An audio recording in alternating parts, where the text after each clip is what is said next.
Have you noticed something? It seems easier than ever to meet people.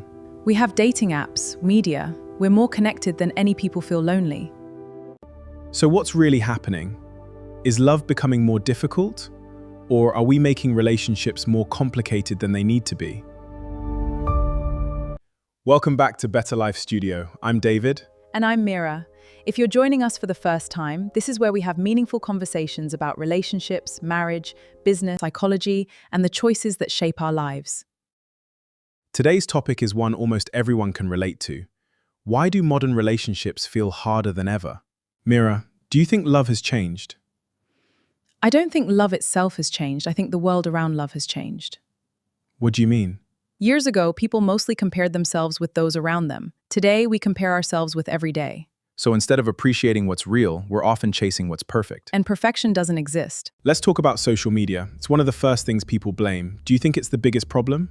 I don't think social media creates every problem, amplify insecurities. How so? You see couples traveling the world, receiving expensive gifts, posting romantic surprises.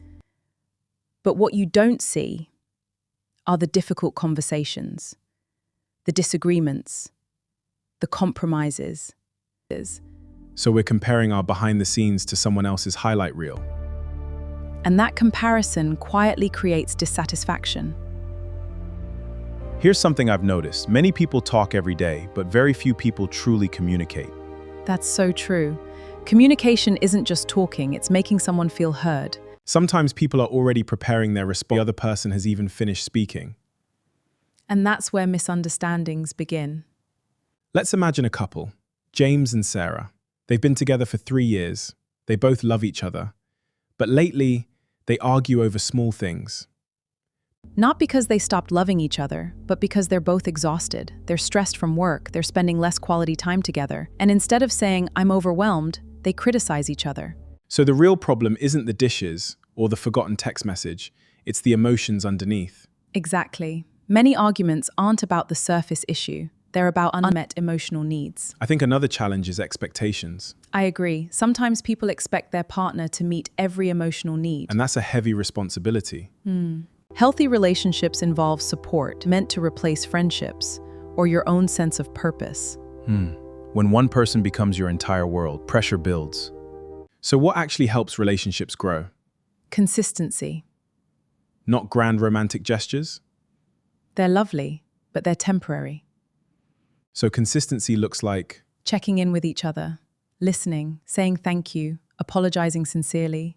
and making time for one another. The little things become the big things. If you're in a relationship, here's my first piece of advice. Stop trying to win every argument first. My advice would be never stop getting to know your partner. People grow, relationships should grow too. And finally, don't assume your partner knows what you're feeling. Say it kindly, clearly. So, why do modern relationships feel harder? Because the world is louder. There are more distractions, more expectations, and less intentional connection. But the good news is, healthy relationships are still possible. They simply require honesty, patience, communication, and choosing each other again and again. Before we end today's conversation, we'd love to hear from you. Today's conversation challenge is simple. What do you think is the biggest challenge in modern relationships? Is it communication, trust, money, unrealistic expectations different?